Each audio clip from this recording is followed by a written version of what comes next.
Qu'est-ce qui s'est passé lors du mint de The Other Side, la dernière collection de Yuga Labs, les fondateurs de Bored Ape Yacht Club? Salut à toi et bienvenue dans cette toute nouvelle vidéo. Aujourd'hui on va discuter de quelque chose d'actualité, ça s'est passé hier ou encore plus précisément cette nuit. On va parler du mint du coup de The Other Side.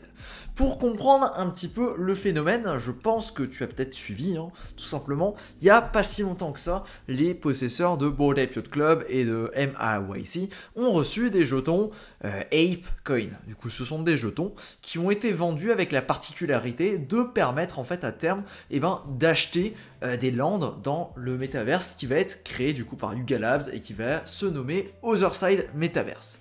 Du coup, très simplement, ça a été lancé il n'y a pas si longtemps que ça, le 17 mars, du coup c'était il n'y a même pas un mois, si je dis pas de conneries, ouais, c'était il n'y a même pas, non, 17 mars, si c'était un peu plus d'un mois, excuse-moi. Du coup, il y a un petit peu plus d'un mois, la crypto a pris un petit peu de valeur, notamment à l'annonce que, effectivement, ça allait être la crypto qui allait être utilisée pour monétiser, en tout cas, le métaverse, du coup, de The Other Side, quoi, leur métaverse à eux.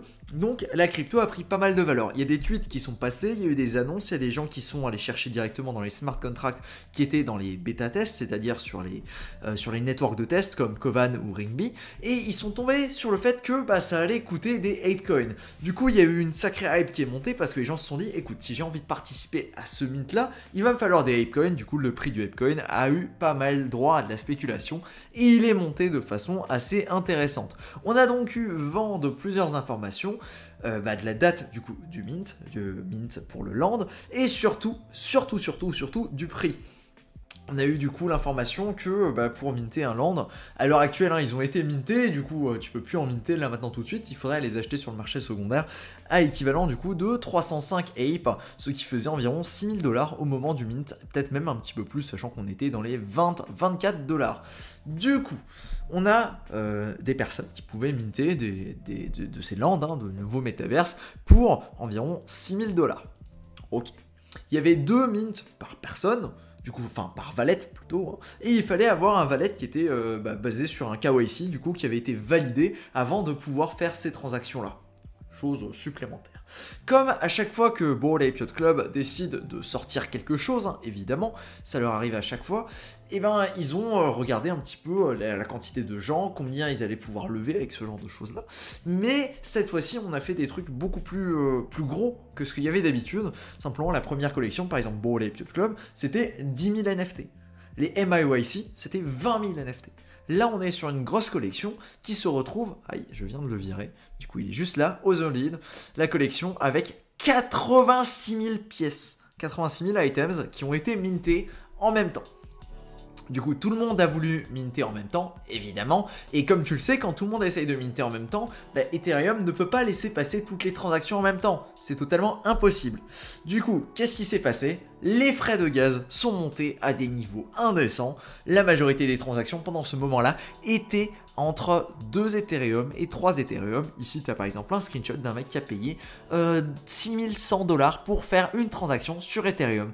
Ça fait que si tu voulais acheter un Otherside, ça t'a coûté la bagatelle de 6 000 $, allez on va dire de 12 000 $, voilà, la bagatelle de 12 000 $, et là maintenant en ce moment du coup ils sont en train de se vendre pour 7,77 Ethereum, 7,77 Ethereum, ça veut dire qu'il y a un petit premium je dirais, je sais pas ça doit faire un petit peu plus, 7,77 Ethereum.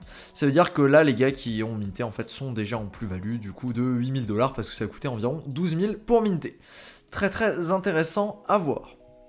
Voilà, du coup, il y a eu énormément de drama là-dessus, parce que tout le monde n'a pas pu minter, il y avait beaucoup de gens qui avaient les jetons du coup Apecoin pour pouvoir minter, mais malheureusement, ils n'avaient pas prévu que le gaz allait passer à 2 Ethereum pour faire la moindre transaction. Du coup, ils n'ont pas pu minter. La chaîne a été plus ou moins bloquée parce qu'absolument personne ne fait de transaction à ces tarifs-là. À moins que tu sois un petit peu taré et que tu voulais minter un de ces lands. Mais tu vas pas retirer tes gains, tu vas pas déplacer tes cryptos ou quoi à ce tarif-là de transaction. Évidemment, ça fait clairement pas sens de s'amuser à faire ça. Par contre, ça a eu un impact assez intéressant.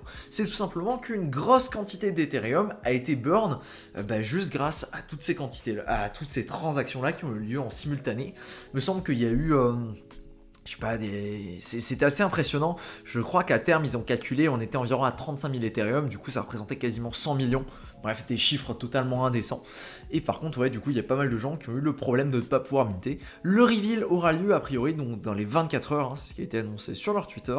Et suite à ça, The Other Side Lab, du coup, Other Side Meta, hein, simplement, ils ont fait une annonce, ils ont expliqué déjà 2-3 choses. On va retourner, du coup, sur l'article en entier, histoire que ce soit bien plus visible. Du coup... Du coup, tout ça pour dire que le prix du gaz là maintenant est à peu près stable. Oui, effectivement, heureusement qu'il est à peu près stable à l'heure actuelle.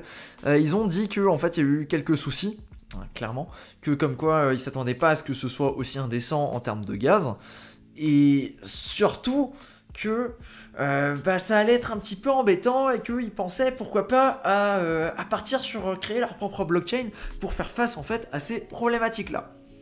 Voilà là où on en est. Du coup, a priori, en tout cas, il y a des spéculations sur le fait que ils savaient qu'il allait y avoir des problèmes, qu'ils ont fait tout le possible pour mettre en avant ces problèmes au niveau des gaz et pour avoir un justificatif à la raison, en fait, à véritablement justifier la raison pour laquelle ils allaient créer peut-être une blockchain. Évidemment, est-ce que c'est sûr qu'ils vont créer une blockchain ou pas ? Absolument, on n'en sait rien, hein, clairement.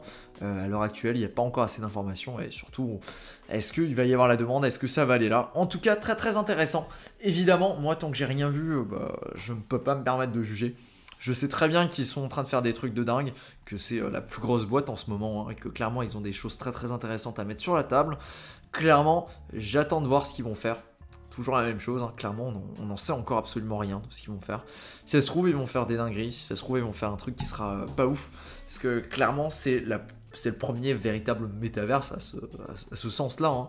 Clairement, là où ils commencent à parler de MMORPG, tout ça, plusieurs trucs assez sympathiques, et vraiment à voir ce que ça va donner. Je suis très curieux de voir, parce qu'ils vont évidemment utiliser l'Apecoin comme crypto assez général.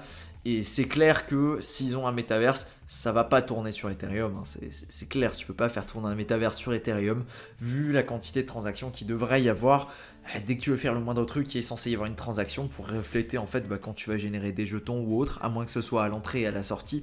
Mais dans tous les cas, les prix pour faire des transactions seraient totalement indécents et absolument personne, quoique vu la thune qu'ont les gens qui sont dans ces collections-là, mais quand même, ce serait assez compliqué en tout cas pour avoir de plus en plus de monde qui serait prêt à jouer dessus. Aussi, a priori, pour pouvoir jouer quasiment peu importe les NFT que tu possèdes, en tout cas que tu as des NFT qui sont quand même assez connus, tu pourrais jouer dessus, hein. Il y a des exemples de plusieurs collections qui permettraient en fait d'avoir une position dessus. Alors pas directement une position sur le jeu, hein, mais de pouvoir jouer sur le jeu. À voir très clairement de ce qu'ils vont faire. Très très curieux de voir ce que ça pourra donner. Et je pense que seul le temps nous dira là où on va aller. Voilà, c'est tout pour la petite vidéo surprise. Je m'attendais pas vraiment à la faire, mais avec tout ce qui s'est passé hier, avec toutes les conséquences que ça a eu, notamment sur les autres cryptos, hein. Mine de rien, il y a quand même pas mal de monde qui ont décidé de bouger leur fonds, simplement pour avoir assez de Apecoin pour pouvoir générer, enfin pour pouvoir acheter, en tout cas minter, cette nouvelle collection. Il y a pas mal de cryptos qui se sont bien pété la gueule, notamment des L1 qui ont eu pas mal de problèmes. On a eu sur les dernières 24 heures notamment Solana qui a complètement cassé, Solana qui était plus fonctionnel du tout. Je sais pas si c'est nouveau en ligne ou pas, ça arrive assez fréquemment. C'est un énorme problème avec Solana, on va pas se mentir. C'est vraiment un énorme problème avec Solana. Qu'est-ce qu'on a d'autre qu'il y a eu? Avalanche qui commence à perdre pas mal de valeur. Fantôme qui s'est fait mais éclater. J'ai mal à ma position, honnêtement. J'ai très très mal à ma position. Fantôme qui s'est fait éclater simplement parce qu'il y avait une whale, du coup une baleine, qui a emprunté et qui a emprunté pour 60 millions de fantômes, quoi.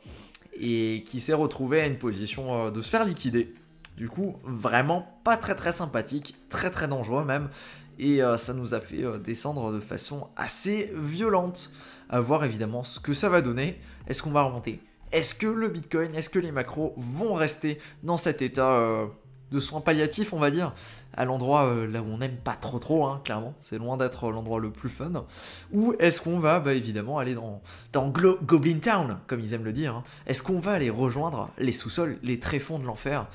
Très très bonne question, on verra ça au prochain épisode. Sur ce, je te dis à plus et ciao, à demain pour une prochaine vidéo.